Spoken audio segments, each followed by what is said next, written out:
നഗരവൽക്കരണം. ഇന്ത്യയിലെ നഗരവൽക്കരണം എന്ന് പറയുമ്പോൾ നമുക്കറിയാം പണ്ട് കാലം തൊട്ടേ, അതായത് മൊസപ്പൊട്ടോമിയൻ സംസ്കാരം, അതേപോലെ തന്നെ നമ്മുടെ ഈ ഹാരപ്പൻ സംസ്കാരം അല്ലെ, ആ സംസ്കാരത്തിലൊക്കെ നമുക്ക് നഗരങ്ങളെ കുറിച്ച് പഠിക്കാനുണ്ട്. അതായത് ആദിമ മനുഷ്യൻ ഈ നദീതടങ്ങളെ കേന്ദ്രീകരിച്ചുകൊണ്ട് ജീവിച്ചതും തുടർന്ന് നഗരങ്ങൾ രൂപപ്പെട്ടതും ഒക്കെ നമുക്ക് അവിടെ വരുന്നുണ്ട്.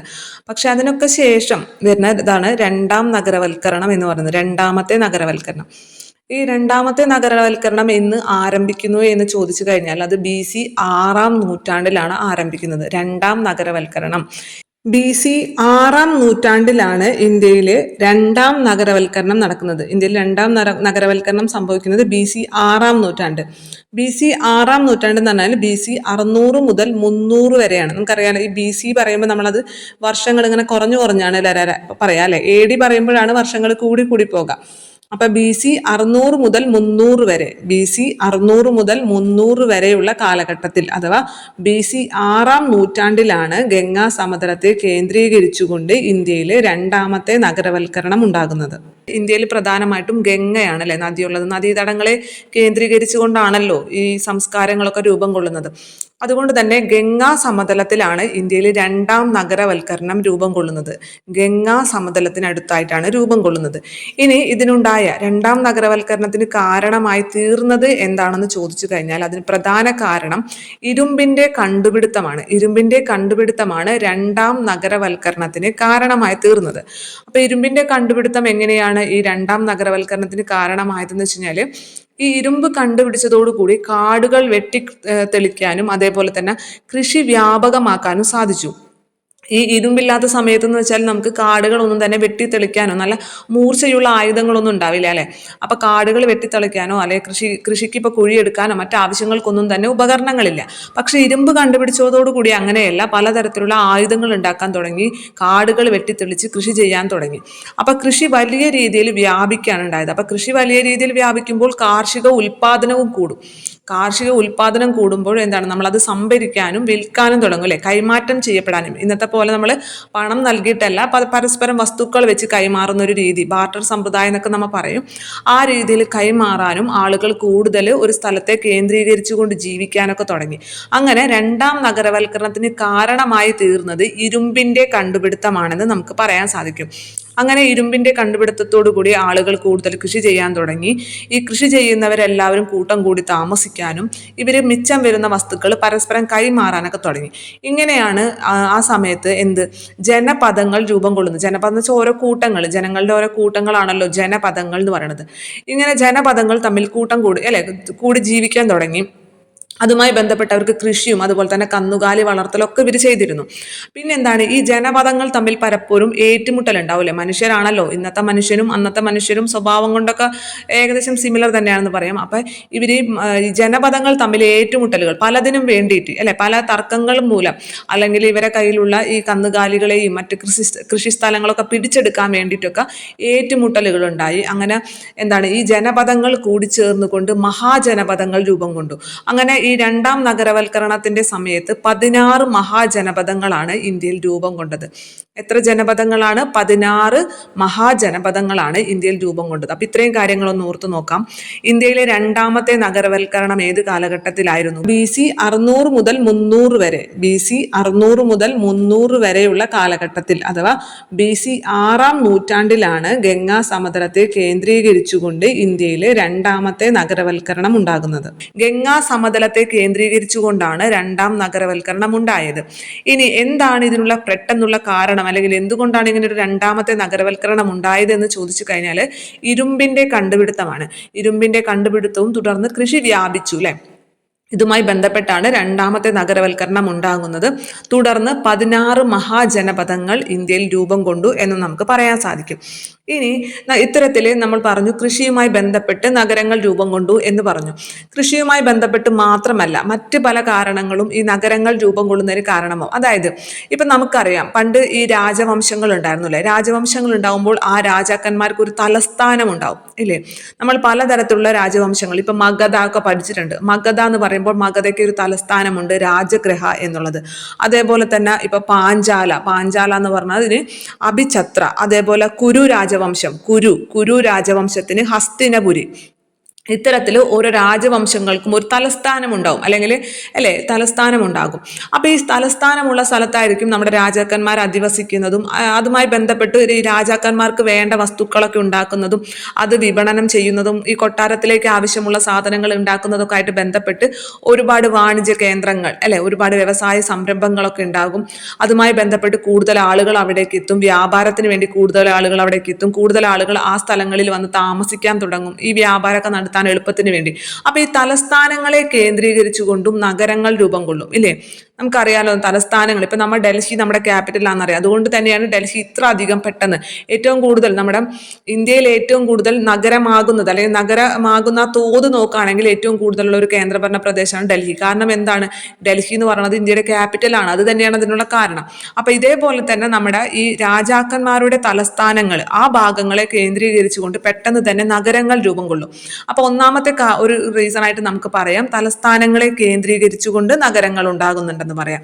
അതേപോലെ തന്നെ വ്യാപാര പാതയ്ക്ക് സമീപമായിട്ട്, ഇപ്പൊ നമുക്കറിയാലോ മുംബൈ എന്നൊക്കെ പറയുന്നത് കൂടുതൽ ഇത്ര അധികം പെട്ടെന്ന് വളരെയധികം ഒരു നഗരം എന്നുള്ള രീതിയിൽ നമ്മുടെ മനസ്സിലേക്ക് ആദ്യം വരുന്ന ഒരു സ്ഥലമാണല്ലേ മുംബൈ എന്നൊക്കെ പറയുന്നത്. അതിന് ഇത്ര പെട്ടെന്ന് ഒരു നഗരമായി തീരുന്നതിന്, അല്ലെങ്കിൽ ഇത്ര അധികം സൗകര്യങ്ങൾ അവിടെ വരുന്നതിന് കാരണം എന്തായിരിക്കും?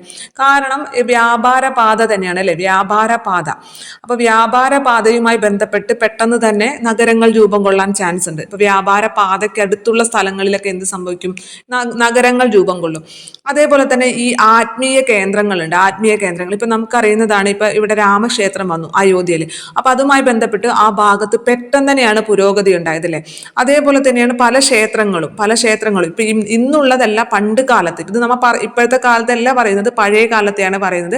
പക്ഷെ എങ്കിൽ കൂടി ആധ്യാത്മിക കേന്ദ്രങ്ങളെ ഇതിടെ അടുത്തും എന്ത് സംഭവിക്കും? നഗരങ്ങൾ, കൂടുതൽ ആളുകൾ, കാരണം കൂടുതൽ ആളുകൾ എത്തുന്ന സ്ഥലമാണ് ഈ ആധ്യാത്മിക കേന്ദ്രങ്ങൾ എന്നൊക്കെ പറയണത്. അപ്പൊ ഈ ബുദ്ധമതം ജൈനമത കേന്ദ്രങ്ങളൊക്കെ ഉണ്ടല്ലോ, ഈ ഭാഗങ്ങളിലേക്ക് കൂടുതൽ ആളുകൾ ആരാധനയ്ക്ക് വേണ്ടി എത്തും. അപ്പൊ ആളുകൾക്ക് വേണ്ടിയിട്ട് എന്തിനു വേണ്ടിയിട്ട് അവർക്ക് പല സാധനങ്ങളും വിൽക്കുന്നതിന് വേണ്ടി, അവരുടെ ആവശ്യങ്ങൾക്കുള്ള സാധനങ്ങളൊക്കെ വിൽപ്പനയ്ക്ക് വെക്കാൻ വേണ്ടിയിട്ടൊക്കെ കൂടുതൽ ആളുകൾ അങ്ങോട്ട് വരും. അതിനെ ചുറ്റിപ്പറ്റി പെട്ടെന്ന് തന്നെ വികാസം പ്രാപിക്കും. അവിടെ ഒരു ചെറിയൊരു നഗരം രൂപം കൊള്ളും അല്ലെ. നമ്മളിപ്പോ പ്രധാനപ്പെട്ട ഏതൊരു ക്ഷേത്രം എടുത്താലും നമുക്ക് അറിയാൻ സാധിക്കും അതിന് ചുറ്റുപുറത്തുള്ള സ്ഥലങ്ങളൊക്കെ എന്താണ്, വലിയ രീതിയിൽ വികസിതമായിട്ടുണ്ടായിരിക്കും. അപ്പൊ ഏതൊക്കെ രീതിയിലാണെന്ന് പറഞ്ഞത്, ഒന്നാമത് തലസ്ഥാനങ്ങളെ കേന്ദ്രീകരിച്ചുകൊണ്ട് നഗരങ്ങൾ രൂപം കൊള്ളാറുണ്ട്, വ്യാപാര കേന്ദ്രങ്ങളെ അടിസ്ഥാനമാക്കിക്കൊണ്ട് നഗരങ്ങൾ രൂപം കൊള്ളാറുണ്ട്, അതുപോലെ തന്നെ ആധ്യാത്മിക കേന്ദ്രങ്ങളെ അരികയിലും ഈ നഗരങ്ങൾ രൂപം കൊള്ളാറുണ്ട്. അതിപ്പോഴും നല്ല പണ്ട് കാലത്തും അങ്ങനെ തന്നെയാണ്. ഇനി ഇതേപോലെ തന്നെ ഈ വ്യവസായങ്ങളുമായി ബന്ധപ്പെട്ട് ഏതെങ്കിലും ഒരു വ്യവസായം, ഒരു സ്ഥലത്തൊരു വ്യവസായ സംരംഭം ആരംഭിക്കുകയാണ്. അപ്പൊ കൂടുതൽ ആളുകൾ അവിടേക്ക് തൊഴിലിന് വേണ്ടി വരും. അതുമായി ബന്ധപ്പെട്ട് അല്ലെ, ഒരു വലിയൊരു വ്യവസായം അവിടെ സക്സസ് ആവുമ്പോൾ അതുമായി ബന്ധപ്പെട്ട് കുറെ കുഞ്ഞു കുഞ്ഞു ചെറുകിട വ്യവസായങ്ങൾ ചുറ്റിപ്പറ്റി വരും. അപ്പൊ ഇത്തരത്തില് അതുമായി ബന്ധപ്പെട്ട് ഈ വ്യവസായ മേഖലയെ ആധാരമാക്കിക്കൊണ്ട് ഒരു നഗരം രൂപം കൊള്ളും. അതിന് എക്സാമ്പിൾ ആണ് കോയമ്പത്തൂർ എന്നൊക്കെ പറയുന്നത്. കോയമ്പത്തൂരൊക്കെ നിങ്ങൾക്ക് അറിയാലോ, അതെന്താണ്, അവിടെ നിറയെ ഒരുപാട് വ്യവസായ സംരംഭങ്ങളുണ്ട്. അപ്പൊ അതുമായി ബന്ധപ്പെട്ട് ഒരു നഗരം അവിടെ രൂപം കൊള്ളാണ്. ഹുഗ്ലി എന്ന് പറയുന്നതും ഇത്തരത്തിൽ വ്യവസായ മേഖലയെ ചുറ്റിപ്പറ്റിക്കൊണ്ട് രൂപം കൊണ്ടുവന്ന ഒരു നഗരത്തിന് എക്സാമ്പിളായി പറയാൻ പറ്റും. അതേപോലെ വിദ്യാഭ്യാസം, ഇപ്പൊ ഒരു യൂണിവേഴ്സിറ്റി തുടങ്ങാണ്, ഒരു സർവകലാശാല ആരംഭിക്കുന്നു. അപ്പൊ കൂടുതൽ കുട്ടികൾ അവിടേക്ക് എന്തിനു വേണ്ടി വരും? വിദ്യാഭ്യാസ ആവശ്യത്തിന് വേണ്ടി വരും. കുറെ പേര് അതുമായി ഇപ്പൊ എല്ലാ ദിവസവും വന്നു പോകാൻ സാധിക്കാത്തവര് അവിടെ താമസം അല്ലെ, അവിടെ താമസിക്കും. അപ്പൊ അവർക്ക് വേണ്ടിയുള്ള വസ്തുക്കൾ ഇതുമായി ബന്ധപ്പെട്ട് അവിടെ ഒരു നഗരം രൂപം കൊള്ളും. ആ വിദ്യാഭ്യാസ കേന്ദ്രങ്ങളുമായി അല്ലെങ്കിൽ വിദ്യാഭ്യാസ ആവശ്യങ്ങളുമായി ബന്ധപ്പെട്ട് നഗരങ്ങൾ രൂപം കൊണ്ടും. അതേപോലെ തന്നെ സുഖവാസ കേന്ദ്രങ്ങളുമായി ബന്ധപ്പെട്ടും നഗരങ്ങൾ രൂപം കൊള്ളും ഇല്ലേ. നിങ്ങൾക്ക് അറിയാലോ, ഇപ്പൊ കൂടുതൽ ടൂറിസ്റ്റുകൾ വരുന്ന ഒരു സ്ഥലം സ്വാഭാവികമായിട്ടും എന്ത് സംഭവിക്കും? അവിടെ ഒരു നഗരമായി വളരും. അപ്പൊ ഇത്തരത്തിൽ പല കാരണങ്ങൾ കൊണ്ട് നഗരങ്ങൾ രൂപം കൊള്ളും. അപ്പൊ നിങ്ങൾക്കൊരു എക്സാമ്പിൾ തരുമ്പോൾ നിങ്ങൾ അത് കൃത്യമായി മനസ്സിലാക്കാൻ സാധിക്കുക. ഇപ്പൊ നിങ്ങളോട് ചോദിക്കാണ്, അലിഗഡ് എന്തുമായി ബന്ധപ്പെട്ടാണ് നഗരമായി രൂപം കൊണ്ടത് എന്ന് ചോദിച്ചു കഴിഞ്ഞാൽ, അലിഗഡ് എന്ന് പറയുമ്പോൾ നമ്മൾ പഠിക്കുന്നതാണ് അലിഗഡ് സർവകലാശാലയൊക്കെ. അപ്പൊ അത് എന്തുമായി ബന്ധപ്പെട്ടായിരിക്കും അവിടെ ഒരു നഗരമായി വളർന്നത്? അത് വിദ്യാഭ്യാസവുമായി ബന്ധപ്പെട്ടാണ് നഗരമായി വളർന്നത്. അതേപോലെ കോയമ്പത്തൂര് ഏതുമായി ബന്ധപ്പെട്ടാണ് നഗരമായി വളർന്നത് എന്ന് ചോദിച്ചു കഴിഞ്ഞാൽ അത് വ്യവസായ മേഖലയുമായി ബന്ധപ്പെട്ടാണ് അത് നഗരമായി വളർന്നത്. അപ്പൊ ഇത്തരത്തില് ഓരോ മേഖലകളും അത് നഗരമായി വളരുന്നതിന് ഒരു കാരണം ഉണ്ടായിരിക്കും അല്ലെ. ആ കാരണം കൃത്യമായി മനസ്സിലാക്കുക, ചോദ്യം വരാൻ ചാൻസ് ഉള്ള ഒരു മേഖലയാണ്. ഇനി അതിലൊരു കാര്യം ശ്രദ്ധിക്കാനുള്ളത്, ചിലപ്പോൾ നിങ്ങളൊന്ന് മനസ്സിലാക്കി വെക്കാം. രണ്ടാം നഗരവൽക്കരണ കാലത്ത് വടക്ക് പടിഞ്ഞാറ് പഞ്ചാബി പ്രദേശങ്ങളിൽ നിന്നും കിഴക്കൻ ഗംഗാ സമതലങ്ങളിലേക്കുള്ള കുടിയേറ്റം വ്യാപകമാകാനുള്ള കാരണമെന്ത്? ഈ രണ്ടാം നഗരവൽക്കരണത്തിന്റെ സമയത്ത് ഇന്ത്യയുടെ വടക്ക് പടിഞ്ഞാറ് പഞ്ചാബി പ്രദേശങ്ങളിൽ നിന്നും, ഇന്ത്യയുടെ വടക്ക് പടിഞ്ഞാറ് എന്ന് പറയുമ്പോൾ നിങ്ങളുടെ മനസ്സിലേക്ക് വരണം, ഇന്ത്യയുടെ വടക്ക് പടിഞ്ഞാറ് എന്ന് പറയുമ്പോൾ ഏത് ഭാഗമായിരിക്കും വരുന്നത്? നമ്മുടെ ആ രാജസ്ഥാൻ, ഗുജറാത്ത് അല്ലെ, രാജസ്ഥാൻ, ആ പഞ്ചാബ്, രാജസ്ഥാൻ, ഗുജറാത്ത്, ആ ഭാഗമല്ലേ നമ്മുടെ വടക്ക് പടിഞ്ഞാറ് എന്ന് പറയുന്നത്. അപ്പൊ അവിടെ നിന്നും കൂടുതലായിട്ട് ആളുകൾ ഏത് ഭാഗത്തേക്ക് കുടിയേറി എന്നാ പറയുന്നത്? കിഴക്കൻ ഗംഗാ സമതലത്തിലേക്ക് കുടിയേറി. അതിനുള്ള കാരണം എന്തായിരിക്കും? നമുക്ക് ഒറ്റയടിക്ക് പറയാൻ പറ്റുമല്ലോ. എന്താണ്? വടക്ക് പടിഞ്ഞാറൻ ഭാഗത്തെ കടുത്ത വരൾച്ച അല്ലെ, കടുത്ത വരൾച്ച തന്നെയാണ് ഇതിനുള്ള കാരണം എന്ന് പറയുന്നത്. ആ ഭാഗത്തുനിന്നും നദികളെല്ലാം ഇങ്ങോട്ട് ഗതി മാറി ഒഴുകിയൊക്കെ ചെയ്തപ്പോൾ ആ ഭാഗങ്ങളിൽ എന്ത് സംഭവിച്ചു? കടുത്ത വരൾച്ച. നമുക്കറിയാലോ, രാജസ്ഥാൻ എന്നൊക്കെ പറയുന്നത് മരുഭൂമിയാണ് അല്ലെ. അപ്പൊ ആ ഭാഗങ്ങളിൽ താമസിച്ചിരുന്ന ആളുകളെല്ലാം തന്നെ കിഴക്കൻ ഗംഗാ സമതലത്തിലേക്ക് കുടിയേറി. ചോദ്യം മനസ്സിലായില്ലേ? രണ്ടാം നഗരവൽക്കരണ കാലത്ത് വടക്ക് പടിഞ്ഞാറ് പഞ്ചാബി പ്രദേശങ്ങളിൽ നിന്നും കിഴക്കൻ ഗംഗാ സമതലങ്ങളിലേക്കുള്ള കുടിയേറ്റം വ്യാപകമാകാനുള്ള കാരണം വടക്ക് പടിഞ്ഞാറൻ ഭാഗത്തെ കടുത്ത വരൾച്ചയാണ്. അപ്പൊ ഈ പറഞ്ഞ കാര്യങ്ങൾ നമുക്കൊന്ന് ജസ്റ്റ് ഒന്ന് മൈൻഡിലേക്ക് കൊണ്ടുവരാം. അതായത് പ്രാചീന ഇന്ത്യയിൽ വിവിധ തരത്തിലുള്ള നഗരങ്ങൾ രൂപം കൊണ്ടു, അല്ലെങ്കിൽ നഗരങ്ങൾ രൂപം കൊള്ളാൻ പലവിധ കാരണങ്ങളുണ്ടായി. ഒന്നാമത്തെ എന്ന് പറഞ്ഞത് ഭരണസിരാ കേന്ദ്രങ്ങൾ അല്ലെങ്കിൽ തലസ്ഥാനങ്ങൾ അല്ലെ, തലസ്ഥാനങ്ങളെ ആധാരമാക്കിക്കൊണ്ട് നഗരങ്ങൾ രൂപം കൊണ്ടു. അതേപോലെ വ്യാപാര പാതയ്ക്ക് സമീപമായിട്ട് നഗരങ്ങൾ രൂപം കൊണ്ടു. ആധ്യാത്മിക കേന്ദ്രങ്ങൾക്ക് അരികെ നഗരങ്ങൾ രൂപം കൊണ്ടു. വ്യവസായ മേഖലകളെ ചുറ്റിപ്പറ്റി നഗരങ്ങൾ രൂപം കൊണ്ടു. അതേപോലെ വിദ്യാഭ്യാസ കേന്ദ്രങ്ങൾ, അതുമായി ബന്ധപ്പെട്ട് നഗരങ്ങൾ രൂപം കൊള്ളുന്നുണ്ട്. സുഖവാസ കേന്ദ്രങ്ങളുമായി ബന്ധപ്പെട്ടും നഗരങ്ങൾ രൂപം കൊള്ളുന്നുണ്ട്. ഇതുപോലെ പല കാരണങ്ങൾ കൊണ്ട് നഗരങ്ങൾ രൂപം കൊള്ളുന്നുണ്ട്. ആ നഗരങ്ങൾ ഏതൊക്കെയാണെന്ന് പ്രത്യേകം ഒന്ന് ശ്രദ്ധിക്കുക എന്ന് മാത്രം ഈ ഭാഗത്തുനിന്ന് പറയാനുള്ളൂ. പിന്നെ പറഞ്ഞ കാര്യം എന്ന് പറഞ്ഞത് രണ്ടാം നഗരവൽക്കരണ കാലത്ത് വടക്ക് പടിഞ്ഞാറ് പഞ്ചാബി പ്രദേശങ്ങളിൽ നിന്നും ആളുകൾ കിഴക്കൻ ഗംഗാ സമതലത്തിലേക്ക് കുടിയേറ്റം വ്യാപകമായിരുന്നു. അതിനുള്ള കാരണം എന്തായിരുന്നു? വടക്ക് പടിഞ്ഞാറൻ ഭാഗത്ത് നേരിട്ട കടുത്ത വരൾച്ചയായിരുന്നു കാരണം എന്ന് പറയുന്നത്. ഇനി അടുത്തത് പറയണം, നമ്മൾ ഈ നഗരങ്ങളെ നമുക്ക് മെയിനായിട്ട് മൂന്നായി തിരിക്കാൻ സാധിക്കും. അതായത് ഏത് കാലഘട്ടത്തിലാണ് ഇത് രൂപം കൊണ്ടത്, ഏത് കാലഘട്ടത്തിലാണ് ഈ നഗരങ്ങൾ രൂപം കൊണ്ടത് എന്നതിനെ അടിസ്ഥാനമാക്കി നമുക്ക് നഗരങ്ങളെ മൂന്നാക്കി തിരിക്കാൻ സാധിക്കും. ഒന്നാമത്തത് പുരാതന നഗരങ്ങൾ, രണ്ടാമത്തത് മധ്യകാല നഗരങ്ങൾ, മൂന്നാമത്തത് ആധുനിക നഗരങ്ങൾ. പുരാതന നഗരങ്ങൾ എന്ന് പറയുമ്പോൾ തന്നെ നമുക്കറിയാലോ, പണ്ട് കാലത്തിൽ ഏകദേശം 2000 വർഷങ്ങൾക്ക് മുമ്പൊക്കെ രൂപം കൊണ്ട നഗരങ്ങളെയാണ് ഈ പുരാതന നഗരങ്ങൾ എന്ന് പറയുന്നത്. അപ്പൊ പുരാതന നഗരങ്ങളായതുകൊണ്ട് തന്നെ ഇതൊക്കെ എന്ന് പറയുന്നത് കൂടുതലും നമ്മുടെ വിശ്വാസങ്ങളൊക്കെ ഉണ്ട്. നമ്മളിപ്പോ ഈ മധുര, പാടലിപുത്ര എന്നൊക്കെ പറയില്ലേ, അതായത് രാജവംശങ്ങൾ, പണ്ട് കാലത്തുണ്ടായിരുന്ന രാജവംശങ്ങൾ ഉണ്ടല്ലോ, അവരുടെ തലസ്ഥാനവുമായി ബന്ധപ്പെട്ടൊക്കെ രൂപം കൊണ്ട പഴയ കാല നഗരങ്ങളെയാണ് നമ്മൾ എന്തെന്ന് പറയുന്നത്? പുരാതന നഗരങ്ങൾ എന്ന് പറയുന്നത്. അപ്പൊ ആ പേര് കേൾക്കുമ്പോൾ തന്നെ നമുക്ക് മനസ്സിലാവും, മധുര, പാടലിപുത്ര, പ്രയാഗ്, ഇതൊക്കെ എന്താണ്? ഇതൊക്കെ പുരാതന നഗരങ്ങളാണ്. ഇപ്പോഴത്തെ കാലത്ത് നമുക്ക് അതത്രയും വലിയ നഗരങ്ങളാണെന്ന് പറയാൻ സാധിക്കില്ല, കാരണം അതിനേക്കാളും വലിയ നഗരങ്ങൾ ഇന്ത്യയിൽ ഓൾറെഡി രൂപം കൊണ്ട് കഴിഞ്ഞു അല്ലേ. അപ്പൊ ഇത് പുരാതന നഗരങ്ങളാണ്. ഏകദേശം ഈ നഗരങ്ങൾക്കെല്ലാം 2000 വർഷത്തോളം പഴക്കമുണ്ട്. അപ്പൊ ഏതൊക്കെയാണ് നഗരങ്ങൾ? നമ്മൾ എക്സാമ്പിൾ പറഞ്ഞത് പാടലിപുത്ര, മധുര, അതുപോലെ പ്രയാഗ് ഒക്കെ. ഇനി മധ്യകാല നഗരങ്ങൾ എന്ന് പറയുമ്പോൾ ഈ പണ്ടത്തെ രാജാക്കന്മാരെന്നല്ല, അതൊക്കെ കഴിഞ്ഞ് നമ്മൾ ഈ സുൽത്താൻ രാജവംശത്തിലേക്കൊക്കെ കടക്കില്ലേ, സുൽത്താൻ മുഗൾ രാജവംശത്തിലേക്കൊക്കെ വരുമ്പോൾ അവരുമായി ബന്ധപ്പെട്ട നഗരങ്ങളുണ്ടല്ലോ, അതായത് ഡൽഹി, ആഗ്ര, ലക്നൗ, ഹൈദരാബാദ്, ഇങ്ങനത്തെ സ്ഥലങ്ങൾ ഈ സുൽത്താൻ രാജവംശത്തിലേക്ക് ആ കാലഘട്ടത്തിലേക്ക് വരുമ്പോൾ രൂപം കൊണ്ട നഗരങ്ങളൊക്കെ നമുക്ക് എന്തെന്ന് പറയാം? മധ്യകാല നഗരങ്ങൾ. അപ്പൊ നിങ്ങൾക്ക് അത് കേൾക്കുമ്പോൾ തന്നെ അറിയാൻ പറ്റും, ഈ സുൽത്താൻ രാജവംശത്തിലല്ലേ പ്രധാനമായിട്ടും ഈ ഡൽഹി, ആഗ്ര, അതേപോലെ തന്നെ ലക്നൗ, പിന്നെ ഹൈദരാബാദ്. അപ്പൊ ഇതൊക്കെ എന്താണ്? മധ്യകാല നഗരങ്ങളാണ്. ഇനി ആധുനിക നഗരങ്ങൾ എന്ന് പറഞ്ഞാൽ ഇതിനെല്ലാം ശേഷം ബ്രിട്ടീഷുകാർ വന്നല്ലോ. ഈ ബ്രിട്ടീഷുകാർ വികസിപ്പിച്ചെടുത്ത നഗരങ്ങൾ എന്ന് പറയുമ്പോൾ തന്നെ നമുക്ക് ഫസ്റ്റ് തന്നെ നമ്മുടെ മനസ്സിലേക്ക് കൊൽക്കത്തയാണല്ലേ വരാം. കാരണം അവർ ആദ്യം ബംഗാൾ കേന്ദ്രമാക്കിയിട്ടാണ് ഭരണം നടത്തിയിരുന്നത്, അതുകൊണ്ട് തന്നെ കൊൽക്കത്ത. പിന്നെ അതേപോലെ തന്നെ ഏതാണ്? നമ്മുടെ മുംബൈയും അതുപോലെ തന്നെ ചെന്നൈ അല്ലെ. നമ്മൾ ഈ INC സമ്മേളനം തന്നെ ഓർത്താൽ മതി. എപ്പോഴും INC സമ്മേളനം വരുന്ന സ്ഥലങ്ങൾ ഏതൊക്കെയാണ്? ഈ കൊൽക്കത്ത, മുംബൈ, ചെന്നൈ അല്ലെ. കാരണം ആ സമയത്ത് ഏറ്റവും പ്രധാനപ്പെട്ട കേന്ദ്രങ്ങൾ അതൊക്കെ തന്നെയായിരുന്നു. അതുകൊണ്ട് തന്നെ ഈ മുംബൈ, കൽക്കത്ത, ചെന്നൈ, പിന്നെ അതേപോലെ തന്നെ നമ്മുടെ ഗോവ, ദാമൻ ദിയു എന്നൊക്കെ പറയുന്നത് നമ്മുടെ പോർച്ചുഗീസുകാരുടെ ആസ്ഥാനമായിരുന്നു അല്ലെ. പോർച്ചുഗീസുകാർ ഇവിടേക്കാണല്ലോ കൂടുതൽ ഭരണം നടത്തിയിരുന്നത്. അതുകൊണ്ട് തന്നെ അവർ ഡെവലപ്പ് ചെയ്തിട്ടുണ്ടാവും ആ നഗരങ്ങളെ. അതുകൊണ്ട് ഗോവ, ദാമൻ ദിയു, പുതുച്ചേരി, ഇതൊക്കെ എന്താണ്? ആധുനിക നഗരങ്ങളാണ് വരുന്നത്. അപ്പൊ നമ്മൾ രൂപം കൊണ്ട കാലഘട്ടത്തിനെ അടിസ്ഥാനമാക്കി നഗരങ്ങളെ നമ്മൾ മൂന്നായി തിരിച്ചു. ഒന്നാമത്തത് പുരാതന നഗരങ്ങൾ. പുരാതന നഗരങ്ങൾ എന്ന് പറയുമ്പോൾ 2000 വർഷം മുമ്പ് തന്നെ രൂപം കൊണ്ട നഗരങ്ങളാണ്. അതിന് എക്സാമ്പിളാണ് പ്രയാഗ്, പാടലിപുത്ര, മധുര എന്നൊക്കെ പറഞ്ഞത്. മധ്യകാല നഗരങ്ങൾ എന്ന് പറയുമ്പോൾ ഈ സുൽത്താൻ രാജവംശത്തിൽ ആ കാലഘട്ടത്തിലൊക്കെ രൂപം കൊണ്ട നഗരങ്ങൾ എന്ന് നമുക്ക് പറയാൻ സാധിക്കും. അതായത് ഡൽഹി, ഹൈദരാബാദ്, ആഗ്ര, ലക്നൗ ഒക്കെ. ആധുനിക നഗരങ്ങൾ എന്ന് പറയുമ്പോൾ നമ്മുടെ ഈ ബ്രിട്ടീഷുകാർ അല്ലെങ്കിൽ പോർച്ചുഗീസുകാർ, യൂറോപ്യന്മാർ അല്ലെ, ബ്രിട്ടീഷുകാർ തന്നെ പറയാൻ പറ്റില്ല, യൂറോപ്യന്മാർ അവർ വികസിപ്പിച്ചെടുത്ത നഗരങ്ങൾ, അതായത് നമ്മുടെ കൽക്കത്ത, ചെന്നൈ, മുംബൈ, ഗോവ, ദാമൻ ദിയു, സൂറത്ത്, പുതുച്ചേരി, ഇതൊക്കെ എന്താണ്? ഇതൊക്കെ ആധുനിക നഗരങ്ങൾക്ക് എക്സാമ്പിളായി പറയാം. ഇനി നിങ്ങളോട് ചോദിക്കുകയാണ്, സാംസ്കാരിക കേന്ദ്രങ്ങളായി വളർന്നു വന്ന നഗരങ്ങൾ ഏതാണ്?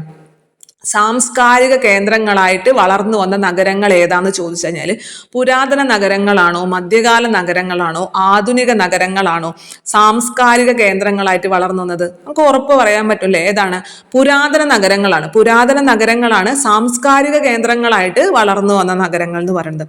ഇനി അടുത്ത ചോദ്യം, പ്രവിശ്യകളും നാട്ടുരാജ്യങ്ങളും ആധാരമാക്കിക്കൊണ്ട് വികസിച്ച് വന്നത് ഏത് നഗരങ്ങളായിരിക്കും? പ്രവിശ്യകളും നാട്ടുരാജ്യങ്ങൾ, ഒരു നാട്ടുരാജ്യം അല്ലെ, അതിനെ അടിസ്ഥാനമാക്കി വന്ന നഗരങ്ങൾ എന്ന് പറയുന്നത് മധ്യകാല നഗരങ്ങളായിരിക്കും. മധ്യകാല നഗരങ്ങളാണ് ഈ പ്രവിശ്യകളെയും നാട്ടുരാജ്യങ്ങളെയും ആധാരമാക്കി വളർന്നു വന്നത്. എന്നാൽ ഈ യൂറോപ്യന്മാരുടെയും ബ്രിട്ടീഷുകാരുടെയും ആഗമനം മൂലം അല്ലെങ്കിൽ അവരുടെ പരിശ്രമം മൂലം വികസിച്ചു വന്ന നഗരങ്ങളാണ് ആധുനിക നഗരങ്ങൾ എന്ന് പറയുന്നത്. അപ്പൊ ശ്രദ്ധിക്കുക, സാംസ്കാരിക കേന്ദ്രങ്ങളായിട്ട് വികസിച്ച് വന്ന നഗരങ്ങൾ എന്ന് പറയുന്നത് പുരാതന നഗരങ്ങളാണ്. പ്രവിശ്യകളും നാട്ടുരാജ്യങ്ങളും ആധാരമാക്കിക്കൊണ്ട് വികസിച്ച് വന്നത് മധ്യകാല നഗരങ്ങളാണ്. എന്നാൽ ബ്രിട്ടീഷുകാർ, യൂറോപ്യന്മാർ എന്നിവർ വികസിപ്പിച്ചെടുത്തത് ആധുനിക നഗരങ്ങളാണ്. ഇനി ആധുനിക നഗരങ്ങളിലേക്ക് വരുമ്പോൾ ഒരു കാര്യമുണ്ട്. ആ സമയത്താണ് നമ്മുടെ വ്യവസായിക വിപ്ലവം ഉണ്ടാകുന്നത്. ഇംഗ്ലണ്ടിലെ വ്യവസായിക വിപ്ലവം നമുക്ക് പഠിക്കാനുള്ളതാണ് അല്ലെ, നിങ്ങൾ എല്ലാവരും മുമ്പത്തെ എക്സാമിനൊക്കെ പഠിച്ചിട്ടുണ്ടാവും. ഈ വ്യവസായിക വിപ്ലവം എന്ന് പറയുന്നത് നമ്മുടെ ഈ നഗരവൽക്കരണത്തിന് ആക്കം കൂട്ടി അല്ലെങ്കിൽ അതിന് കൂടുതൽ കാരണമായി തീർന്നു എന്ന് നമുക്ക് പറയാൻ സാധിക്കും. വ്യവസായിക വിപ്ലവം എങ്ങനെയൊക്കെ കാരണമായി തീർന്നു എന്ന് ചോദിക്കുമ്പോൾ നമുക്കറിയാം, കൂടുതലായിട്ട് വ്യവസായങ്ങൾ രൂപം കൊള്ളും. വ്യവസായങ്ങൾ രൂപം കൊള്ളുമ്പോൾ അതിലേക്ക് തൊഴിലെടുക്കുന്നതിന് വേണ്ടി, ജോലി ചെയ്യുന്നതിന് വേണ്ടി കൂടുതൽ ആളുകൾ എത്തും. അപ്പൊ അതിനെ ചുറ്റിപ്പറ്റി ഒരു നഗരങ്ങളൊക്കെ രൂപം കൊള്ളും എന്നറിയാം. അതല്ലാതെ തന്നെ ഈ കാര്യങ്ങൾ കൂടി മനസ്സിലാക്കി വെക്കുക. അതായത് നമ്മുടെ ഈ കാർഷിക മേഖലയിൽ കൂടുതൽ യന്ത്രങ്ങൾ ഉപയോഗിക്കാൻ തുടങ്ങി. അതായത് യന്ത്രവൽക്കരണം അല്ലെ, കാർഷിക മേഖലയിലെ യന്ത്രവൽക്കരണവും ഈ നഗരങ്ങളുടെ വളർച്ചയ്ക്ക് കാരണമായി എന്നൊരു സ്റ്റേറ്റ്മെന്റ് തന്നാൽ അത് ശരിയാണ്. കാരണം അപ്പൊ നിങ്ങൾ വിചാരിക്കും, എങ്ങനെയാണല്ലേ കാർഷിക രംഗത്തെ യന്ത്രവൽക്കരണം നഗര വളർച്ചയ്ക്ക് കാരണമായി തീരുന്നത്? കാരണം ഈ കാർഷിക മേഖലയെ ആശ്രയിച്ചല്ല നഗരങ്ങൾ രൂപം കൊള്ളുന്നത്. കാർഷിക മേഖലയിൽ ഒരിക്കലും നഗരങ്ങൾ നമ്മൾ പറയാറില്ല. നമ്മൾ നഗരത്തിന്റെ നിർവചനം ഇനി പറയുമ്പോൾ തന്നെ ഇത്ര ശതമാനത്തിൽ കുറവ് ആളുകൾ മാത്രമേ കാർഷിക മേഖലയെ ആശ്രയിക്കാൻ പാടുള്ളൂ, അല്ലെങ്കിൽ ഇത്ര ശതമാനത്തിൽ കൂടുതൽ ആളുകൾ കാർഷിക മേഖലയെ ആശ്രയിച്ചാണ് ജീവിക്കുന്നത് എങ്കിൽ നമ്മൾ അതിനെ നഗരം എന്ന് പറയില്ല. പിന്നെ എങ്ങനെയാണ് കാർഷിക മേഖലയിലെ യന്ത്രവൽക്കരണം ഈ നഗരത്തിന്റെ വളർച്ചയ്ക്ക് കാരണമായി തീർന്നത് എന്ന് ചോദിച്ചു കഴിഞ്ഞാൽ, ഈ കാർഷിക മേഖലയിൽ യന്ത്രവൽക്കരണം വന്നപ്പോൾ ഒരുപാട് പേർക്ക് തൊഴിൽ നഷ്ടപ്പെട്ടു അല്ലെ. ഒരുപാട് പേർക്ക് യന്ത്രവൽക്കരണം, നമുക്ക് തന്നെ അറിയാലോ, ഈ കൊയ്യുന്നതിനും മെതിക്കുന്നതിനും ബാക്കിയൊന്നിനും എല്ലാത്തിനും യന്ത്രങ്ങളാണ്. അപ്പൊ അവിടെ എത്രത്തോളം ഇത് കായിക ശേഷി കുറയും. നമുക്ക് അറിയാം, ഒരു നെൽപ്പാടം കൊയ്തെടുക്കണം എന്നുണ്ടെങ്കിൽ എത്ര തൊഴിലാളികൾ വേണം? ഒരു 300-400 തൊഴിലാളികൾ വേണം അല്ലെ, ഒരു വലിയൊരു നെൽപ്പാടം കൊയ്തെടുക്കണം എന്നുണ്ടെങ്കിൽ. പക്ഷെ ഒരു മെഷീൻ വെച്ചിട്ട് നമുക്ക് സിമ്പിൾ ആയിട്ട് അത് കൊയ്തെടുക്കാൻ സാധിക്കും അല്ലെ. അപ്പൊ അതേപോലെ തന്നെ ഞാറ് നടുന്നതിനായാലും ബാക്കി എല്ലാ കാര്യങ്ങൾക്കും യന്ത്രങ്ങൾ വന്നു കഴിഞ്ഞപ്പോൾ ഈ തൊഴിലാളികൾക്ക് ജോലി ഇല്ലാതായി. കാർഷിക രംഗത്ത് തൊഴിലാളികൾക്ക് ജോലി ഇല്ലാതായി. പക്ഷെ അവർക്ക് ജീവിക്കണ്ടേ. അപ്പൊ അവരെന്ത് ചെയ്യും? സ്വാഭാവികമായിട്ടും ഈ നഗരങ്ങളിലേക്ക് കുടിയേറി താമസിക്കാൻ തുടങ്ങി. അപ്പൊ കാർഷിക രംഗത്തെ യന്ത്രവൽക്കരണം എന്ന് പറയുന്നത് ഈ നഗര വളർച്ചയ്ക്ക് കാരണമായി തീർന്നൊരു ഘടകമാണ്. കാരണം കാർഷിക രംഗത്ത് യന്ത്രവൽക്കരണം കൊണ്ടുവന്നപ്പോൾ ഒരുപാട് പേർക്ക് തൊഴിൽ നഷ്ടപ്പെട്ടു. അപ്പോൾ തൊഴിലിന് വേണ്ടി സ്വാഭാവികമായിട്ടും ഇവരെന്ത് ചെയ്യും? നഗരങ്ങളിലേക്ക് കുടിയേറി താമസിക്കും. അപ്പൊ ഈ നഗരത്തിന്റെ വളർച്ചയ്ക്ക് ഇത് കാരണമായി തീർന്നു എന്ന് പറയാം. അതേപോലെ തന്നെ ഈ വ്യവസായിക വിപ്ലവത്തെ തുടർന്ന് ഗതാഗത മേഖലയിലെ വാർത്താവിനിമയ രംഗത്തൊക്കെ വലിയ രീതിയിലുള്ള വളർച്ചയുണ്ടായില്ലേ. അപ്പൊ ഈ വളർച്ചയും എന്തിന് കാരണമായി? ഈ നഗരങ്ങളിലേക്കുള്ള കുടിയേറ്റത്തിന് കാരണമായി, തുടർന്ന് നഗര വളർച്ചയ്ക്കും കാരണമായി തീർന്നു. ഇനി നമ്മൾ ഈ നഗരങ്ങളിൽ അല്ലെ, നമ്മുടെ ഗ്രാമങ്ങളിലുള്ള പോലെ തന്നെ നഗരങ്ങളിലും എന്തുണ്ട്? ലോക്കൽ ബോഡീസ് ഉണ്ട് ഇല്ലേ. അർബൻ ലോക്കൽ ബോഡീസ് എന്ന് പറയും. നമ്മുടെ ഗ്രാമങ്ങളിൽ ഗ്രാമപഞ്ചായത്ത് ഉണ്ടല്ലേ, അതേപോലെ തന്നെ നഗരങ്ങളിലും ലോക്കൽ ബോഡീസ് ഉണ്ട്. അതിനെന്തെന്ന് പറയും നമ്മൾ? അർബൻ ലോക്കൽ ബോഡീസ് എന്ന് പറയും. അതെന്തിനു വേണ്ടിയിട്ടാണ്? അവിടുത്തെ കാര്യങ്ങളൊക്കെ നടപ്പിലാക്കാൻ വേണ്ടിയിട്ട്. നഗരങ്ങളെ സംബന്ധിച്ച് അവയ്ക്ക് മെയിനായിട്ട് ഈ എന്താണ് ജലവിതരണം, പിന്നെ അതേപോലെ തന്നെ ശുചീകരണം. നഗരങ്ങളിലെ ഏറ്റവും പ്രധാനപ്പെട്ട ഒരു വലിയ ടാസ്ക്കാണ് അവിടുത്തെ ശുചീകരണ പ്രവർത്തനങ്ങൾ, ജലവിതരണം, ബാക്കി എല്ലാ കാര്യങ്ങളും, നഗരങ്ങളുമായി ബന്ധപ്പെട്ട എല്ലാ കാര്യങ്ങളും നിയന്ത്രിക്കുന്നതിനും നോക്കുന്നതിനും നടപ്പിലാക്കുന്നതിനും വേണ്ടിയിട്ട് നഗരങ്ങളിലും എന്തുണ്ട്? ലോക്കൽ ബോഡീസ് ഉണ്ട്. അതിന് നമ്മൾ അർബൻ ലോക്കൽ ബോഡീസ് എന്ന് പറയും. നിങ്ങൾ എല്ലാവരും പഠിച്ചിട്ടുണ്ടാവും, 73-ാം ഭരണഘടനാ ഭേദഗതി പ്രകാരമാണ് ഗ്രാമപഞ്ചായത്തുകൾ രൂപം കൊള്ളുന്നത്. 74-ാം ഭരണഘടനാ ഭേദഗതി പ്രകാരമാണ് മുനിസിപ്പാലിറ്റികൾ രൂപം കൊള്ളുന്നത് എന്നൊക്കെ പഠിച്ചിട്ടുണ്ടാവും അല്ലെ. എന്നാൽ ഇതൊക്കെ ഇതിന് മുമ്പ് തന്നെ ഈ 73-ാം ഭരണഘടനാ ഭേദഗതിയും 74-ാം ഭരണഘടനാ ഭേദഗതി വരുന്നതിനൊക്കെ ഒരുപാട് നാളുകൾക്ക് മുമ്പ് തന്നെ ഇവിടെ എന്ത് നിലനിന്നിരുന്നു? ഇത്തരത്തിൽ നഗരങ്ങൾ രൂപം കൊണ്ടിരുന്നു. ആ നഗരങ്ങളുടെ കാര്യങ്ങൾ നോക്കുന്നതിന് വേണ്ടി പലതരത്തിലുള്ള സമിതികൾ അല്ലെങ്കിൽ അർബൻ ലോക്കൽ ബോഡീസുകൾ പലതരത്തിലുള്ളത് നിലനിന്നിരുന്നു.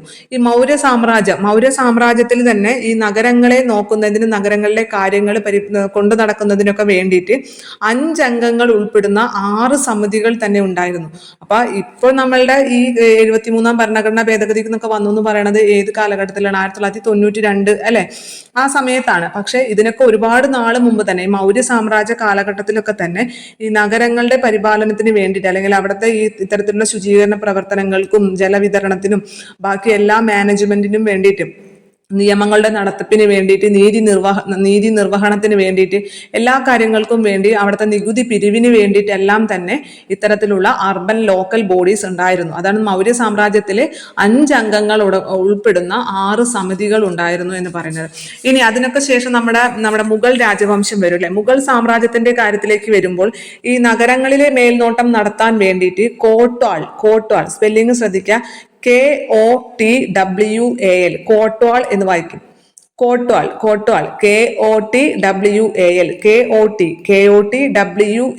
കോട്വാൾ എന്ന് പറഞ്ഞിട്ടുള്ള ഒരു ഉദ്യോഗസ്ഥനെ നിയമിച്ചിട്ടുണ്ടായിരുന്നു. അപ്പൊ അത് മുഗൾ സാമ്രാജ്യ കാലഘട്ടത്തിലാണ് ഈ നഗരങ്ങളിലെ കാര്യങ്ങൾക്ക് മേൽനോട്ടം വഹിക്കുന്നതിന് വേണ്ടിയിട്ട് കോട്വാൾ എന്ന ഒരു ഉദ്യോഗസ്ഥനെ നിയമിച്ചിരുന്നത്. അപ്പൊ ഇദ്ദേഹത്തിന്റെ മേൽനോട്ടത്തിലായിരിക്കും ആ നഗരങ്ങളിലെ നിയമപാലനം, അതേപോലെ തന്നെ നീതി നിർവഹണം, നികുതി പിരിവ്, അതേപോലെ തന്നെ ബാക്കി എല്ലാ കാര്യങ്ങളും, ഈ നഗരങ്ങളുമായി ബന്ധപ്പെട്ട എല്ലാ കാര്യങ്ങളിലും മേൽനോട്ടം വഹിക്കുന്നത് ഈ കോട്വാൾ എന്ന് പറഞ്ഞിട്ടുള്ള ഉദ്യോഗസ്ഥനായിരിക്കും. ഇതാണ് നമ്മുടെ ഏത് കാലഘട്ടത്തിലേക്ക് വരുമ്പോൾ? ഈ മുഗൾ സാമ്രാജ്യത്തിലേക്ക് വരുമ്പോൾ. പിന്നെ അതിനൊക്കെ ശേഷം നമ്മുടെ ഇവിടെ ബ്രിട്ടീഷുകാർ വരും അല്ലെ. ബ്രിട്ടീഷുകാർ വരുമ്പോഴാണ് ശരിക്കും ഇന്നത്തെ ഒരു വ്യവസ്ഥിതിയിലേക്ക് ഇത് കാര്യങ്ങളൊക്കെ എത്തുന്നത്. അത് നമുക്ക് പഠിക്കാനെന്ന് വെച്ചാൽ കുറച്ചധികം കാര്യങ്ങൾ പഠിക്കാനുണ്ട്. അത് നമുക്ക് പെട്ടെന്ന് ഒരു ക്ലാസ് കൊണ്ട് കേട്ട് കഴിഞ്ഞാൽ ചിലപ്പോൾ ബോറടിക്കും. നമുക്ക് കുറച്ചും കൂടി വൃത്തിയായിട്ട് മറ്റൊരു ക്ലാസ്സിൽ പഠിക്കാം. കാരണം അത് കൃത്യമായിട്ട് നീറ്റായി പഠിക്കണം. ഇത്രയും പറഞ്ഞ കാര്യങ്ങൾ ഒന്ന് ആദ്യം തൊട്ടൊന്ന് ഓടിച്ച് പറയാണ്. 2ാം നഗരവൽക്കരണത്തെ കുറിച്ചാണ് പറയുന്നത് അല്ലെ. നമ്മൾ 2ാം നഗരവൽക്കരണം ഏത് കാലഘട്ടത്തിലാണെന്ന് ചോദിച്ചു കഴിഞ്ഞാൽ BC 6-ാം നൂറ്റാണ്ട് അഥവാ BC 600 മുതൽ 700 വരെയുള്ള കാലഘട്ടത്തിലാണ്. 2ാം നഗരവൽക്കരണത്തിനുള്ള പ്രധാന കാരണം എന്ന് പറയുന്നത് കാർഷിക മേഖലയിലെ ഇരുമ്പിന്റെ ഉപയോഗമാണ്, അല്ലെങ്കിൽ ഇരുമ്പിന്റെ കണ്ടുപിടുത്തമാണ്. ഇരുമ്പിന്റെ കണ്ടുപിടുത്തത്തെ തുടർന്നിട്ട് എന്താണ്? കൃഷി വലിയ രീതിയിൽ വ്യാപിക്കുന്നു. കാടുകൾ വെട്ടിത്തെളിച്ച് കൃഷി വ്യാപിക്കുന്നു. തുടർന്ന് ഒരുപാട് വസ്തുക്കൾ ഉൽപ്പാദിപ്പിക്കുന്നു, ഒരുപാട് കൃഷി ഉണ്ടാകുന്നു, ഉൽപാദനം കൂടുന്നു. തുടർന്ന് മഹാജനപദങ്ങൾ രൂപം കൊള്ളുന്നു. 16 മഹാജനപദങ്ങളാണ് ആ കാലഘട്ടത്തിൽ ഇന്ത്യയിൽ ഉണ്ടായിരുന്നത് എന്ന് പറഞ്ഞു. ഇനി നമ്മൾ ഈ നഗരങ്ങൾ എങ്ങനെ ഉണ്ടാകുന്നു എന്ന് ചോദിച്ചു കഴിഞ്ഞാൽ തലസ്ഥാനങ്ങളെ കേന്ദ്രീകരിച്ചുകൊണ്ട് നഗരങ്ങൾ ഉണ്ടാകുന്നുണ്ട്. വ്യാപാര മേഖലയ്ക്ക് സമീപമായിട്ട് നഗരങ്ങൾ ഉണ്ടാകുന്നുണ്ട്. അതേപോലെ തന്നെ ആധ്യാത്മിക കേന്ദ്രങ്ങൾ അല്ലെ, ആധ്യാത്മിക കേന്ദ്രങ്ങൾക്ക് അരികെയായിട്ടും ഒരുപാട് നഗരങ്ങൾ രൂപം കൊള്ളുന്നുണ്ട്. വ്യവസായ മേഖലകളെ ചുറ്റിപ്പറ്റി നഗരങ്ങൾ രൂപം കൊണ്ടു. അതേപോലെ വിദ്യാഭ്യാസ കേന്ദ്രങ്ങൾ, അതുമായി ബന്ധപ്പെട്ട് നഗരങ്ങൾ രൂപം കൊള്ളുന്നുണ്ട്. സുഖവാസ കേന്ദ്രങ്ങളുമായി ബന്ധപ്പെട്ടും നഗരങ്ങൾ രൂപം കൊള്ളുന്നുണ്ട്. ഇനി 2ാം നഗരവൽക്കരണത്തിന്റെ കാലത്ത് വടക്ക് പടിഞ്ഞാറൻ പഞ്ചാബി പ്രദേശങ്ങളിൽ നിന്നും ആളുകൾ വലിയ രീതിയിൽ കിഴക്കൻ ഗംഗാ സമതലത്തിലേക്ക് കുടിയേറി. അതിനുള്ള കാരണം എന്താണ് പറഞ്ഞത്? വടക്ക് പടിഞ്ഞാറൻ ഭാഗത്തുണ്ടായ കടുത്ത വരൾച്ചയാണ് അതിനുള്ള കാരണമായി പറഞ്ഞത്. ഇനി നഗരങ്ങൾ രൂപം കൊണ്ട കാലഘട്ടത്തിനെ ആധാരമാക്കിക്കൊണ്ട് നഗരങ്ങളെ നമുക്ക് 3ആയി തിരിക്കാൻ സാധിക്കും. പുരാതന നഗരങ്ങൾ, മധ്യകാല നഗരങ്ങൾ, ആധുനിക നഗരങ്ങൾ. പുരാതന നഗരങ്ങൾ എന്ന് പറയുമ്പോൾ ഒരുപാട് കാലം മുമ്പ്, അല്ലെ, ഏകദേശം 2000 വർഷത്തോളം പഴക്കമുള്ള നഗരങ്ങളാണ് പുരാതന നഗരങ്ങൾ എന്ന് പറയുന്നത്. അതിനുള്ള പ്രത്യേകത എന്താണ്? സാംസ്കാരിക കേന്ദ്രങ്ങളായിട്ടാണ് ഈ നഗരങ്ങൾ വളർന്നു വന്നത്. സാംസ്കാരിക കേന്ദ്രങ്ങളായി വളർന്നു വന്ന നഗരങ്ങളാണ് പുരാതന നഗരങ്ങൾ എന്ന് പറയുന്നത്. എക്സാമ്പിൾ നമ്മൾ പാടലിപുത്ര, മധുര, അതുപോലെ പ്രയാഗ് ഒക്കെ പറഞ്ഞു. മധ്യകാല നഗരങ്ങൾ എന്ന് പറയുമ്പോൾ ഈ നാട്ടുരാജ്യങ്ങളും പ്രവിശ്യകളും ഒക്കെ ആധാരമാക്കിക്കൊണ്ട് വളർന്നു വന്നത്. ഏകദേശം നമ്മുടെ ആ മുഗൾ രാജവംശത്തിന്റെ കാലഘട്ടത്തിൽ നമുക്ക് പറയാം. ആ സമയത്ത് വന്ന നഗരങ്ങൾ ഏതൊക്കെയൊക്കെ ആയിരിക്കും? ഡൽഹി, ആഗ്ര, അതേപോലെ ലക്നൗ, ഹൈദരാബാദ്. ഇതൊക്കെയാണ് മധ്യകാല നഗരങ്ങൾ എന്ന് പറഞ്ഞത്. പ്രവിശ്യകളും നാട്ടുരാജ്യങ്ങളും ആസ്ഥാനമാക്കിക്കൊണ്ട് വികസിച്ച് വന്നതാണ് ഈ മധ്യകാല നഗരങ്ങൾ എന്ന് പറയുന്നത്. ഇനി ആധുനിക നഗരങ്ങൾ എന്ന് പറയുമ്പോൾ അത് ബ്രിട്ടീഷുകാർ അല്ലെങ്കിൽ യൂറോപ്യന്മാർ വികസിപ്പിച്ചെടുത്ത നഗരങ്ങളാണ് നമ്മൾ ആധുനിക നഗരങ്ങൾ എന്ന് പറയുന്നത്. അതിന് എക്സാമ്പിൾ ആയിട്ട് ഏതൊക്കെയാണ് പറഞ്ഞത്? മുംബൈ, കൊൽക്കത്ത, ചെന്നൈ, പിന്നെ അതേപോലെ തന്നെ ഗോവ, ദാമൻ ദിയു, പുതുച്ചേരി, സൂറത്ത്. ഇതൊക്കെ എന്തിന് എക്സാമ്പിൾ ആണ്? ആധുനിക നഗരങ്ങൾക്ക് എക്സാമ്പിൾ ആണ്. ഇനി ആധുനിക നഗരങ്ങളുടെ വളർച്ചയ്ക്ക് കാരണമായ മറ്റൊരു ഘടകം കൂടി ഉണ്ട്. അതാണ് വ്യവസായിക വിപ്ലവം എന്ന് പറയുന്നത്. വ്യവസായിക വിപ്ലവം. അപ്പൊ വ്യവസായിക വിപ്ലവത്തിന്റെ ഫലമായിട്ട് ഒരുപാട് യന്ത്ര സാമഗ്രികൾ കണ്ടുപിടിച്ചു, ഒരുപാട് വ്യവസായങ്ങൾ ആരംഭിച്ചു. അതേപോലെ തന്നെ വാർത്താവിനിമയ രംഗത്തും ഗതാഗത രംഗത്തൊക്കെ വൻ കുതിച്ചല്ലേ, പുതിയ എന്താണ് നേട്ടങ്ങൾ ഉണ്ടായി. ഇതെല്ലാം നഗരവൽക്കരണത്തിന് കാരണമാണ്. പ്ലസ് എന്തും കൂടി കാരണമാണ്? നമ്മുടെ കാർഷിക മേഖലയിലെ യന്ത്രവൽക്കരണം കൂടി കാരണമാണ്. കാരണം കാർഷിക മേഖലയിൽ ഒരുപാട് യന്ത്രവൽക്കരണം കൊണ്ടുവന്നപ്പോൾ ഒരുപാട് പേർക്ക് തൊഴിൽ നഷ്ടപ്പെട്ടു. ഇത്തരത്തിൽ തൊഴിൽ നഷ്ടപ്പെട്ടവരെല്ലാം തൊഴിൽ തേടി നഗരപ്രദേശങ്ങളിലേക്ക് കുടിയേറി. അപ്പൊ അതും എന്തിനു കാരണമായിട്ടുണ്ട്? ഈ നഗരവൽക്കരണത്തിന് കാരണമായി തീർന്നിട്ടുണ്ട്. പിന്നെ നഗരങ്ങളുടെ ആവശ്യങ്ങൾ നിറവേറ്റുന്നതിന് വേണ്ടിയിട്ട് ഇന്നത്തെ പോലെ തന്നെ പണ്ട് കാലങ്ങളിലും അർബൻ ലോക്കൽ ബോഡീസ് ഉണ്ടായിരുന്നു. അതിന് എക്സാമ്പിൾ ആയിട്ട് നമ്മൾ പറഞ്ഞത് എന്ത്? മൗര്യ സാമ്രാജ്യ കാലഘട്ടത്തിൽ 5 അംഗങ്ങൾ ഉൾപ്പെടുന്ന 6 സമിതികൾ ഉണ്ടായിരുന്നു, അല്ലെ? നഗരങ്ങളിലെ കാര്യങ്ങൾ നോക്കുന്നതിന് വേണ്ടിയിട്ട് 5 അംഗങ്ങൾ ഉൾപ്പെടുന്ന 6 സമിതികൾ ഉണ്ടായിരുന്നു എന്ന് പറഞ്ഞു. അതേപോലെ തന്നെ മുഗൾ സാമ്രാജ്യ കാലഘട്ടത്തിൽ നഗരങ്ങളിലെ കാര്യങ്ങൾക്ക് മേൽനോട്ടം വഹിക്കുന്നതിന് വേണ്ടിയിട്ട് കോട്ട്വാൾ എന്ന് പറഞ്ഞ ഉദ്യോഗസ്ഥനെ നിയമിച്ചിരുന്നു. ഈ കോട്ട്വാൾ എന്ന് പറഞ്ഞ ഉദ്യോഗസ്ഥൻ എന്താണ്? നിയമപാലനം, നീതി നിർവഹണം, നികുതി പിരിവ് എന്ന് വേണ്ട നഗരങ്ങളുമായി ബന്ധപ്പെട്ട എല്ലാ കാര്യങ്ങളുടെയും മേൽനോട്ടം വഹിക്കുന്നത്, അല്ലെങ്കിൽ ആരുടെ അധികാര പരിധിയിലാണ് ഈ കാര്യങ്ങളൊക്കെ വരുന്നതെന്ന് ചോദിച്ചു കഴിഞ്ഞാൽ കോട്ട്വാൾ എന്ന് പറഞ്ഞ ഉദ്യോഗസ്ഥന്റെ കീഴിലാണ് വരുന്നത്. അപ്പൊ ഇത്രയും കാര്യങ്ങളാണ് ഇന്ന് പറയുന്നത്. ഈ പറഞ്ഞ കാര്യങ്ങളെല്ലാം നിങ്ങൾക്ക് മനസ്സിലായി എന്ന് വിചാരിക്കുന്നു. ഇനി നമ്മുടെ ഈ LSGSയുമായി ബന്ധപ്പെട്ടുള്ള സ്പെഷ്യൽ ടോപ്പിക്കിൽ നിങ്ങൾക്ക് കൂടുതൽ ക്ലാസ്സുകൾ ആവശ്യമുണ്ട് എന്നുണ്ടെങ്കിൽ നിങ്ങൾ തീർച്ചയായിട്ടും കമന്റ് ചെയ്യുക. കാരണം മിക്കവരും ഇപ്പം ഇത് എല്ലാവരും അത്യാവശ്യം സീരിയസ് ആയിട്ട് കാണുന്ന ഒരു എക്സാമാണ് LSGS എന്ന് പറയുന്നത്. അപ്പൊ അതുകൊണ്ട് തന്നെ എന്താണ്, ആരും ഇപ്പോൾ മിക്കവരും ഇതെടുക്കാതെ ഏതെങ്കിലും ഒരു കോഴ്സിൽ ജോയിൻ ചെയ്യാതെ അല്ലെങ്കിൽ ഏതെങ്കിലും ഒരു പ്രത്യേകമായിട്ടൊരു ആപ്പിൽ നമ്മൾ രജിസ്റ്റർ ചെയ്യാതെ ഒന്നും ചിലപ്പോൾ മിക്കവരും ഇനി പ്രിപ്പയർ ചെയ്യുന്നവരുണ്ടാവില്ല. അപ്പൊ അങ്ങനെയുള്ളവർക്ക് ഈ ക്ലാസ് വേണ്ടി വരില്ല. അപ്പൊ ആർക്കൊക്കെ വേണം, എത്ര പേർക്ക് വേണം, ആർക്കൊക്കെ ആവശ്യമുണ്ട് എന്ന് മനസ്സിലാക്കിയിട്ട് വേണം കൂടുതൽ ക്ലാസ്സുകൾ ചെയ്യാൻ വേണ്ടിയിട്ട്. തീർച്ചയായിട്ടും നിങ്ങൾക്ക് ക്ലാസ് ഉപകാരപ്പെടുന്നുണ്ടെങ്കിൽ കമന്റ് ചെയ്യുക. ഇന്നത്തെ ക്ലാസ് ഉപകാരപ്പെട്ടു എന്നുള്ള വിശ്വാസത്തോടു കൂടി തന്നെ നിർത്തുന്നു. നന്ദി.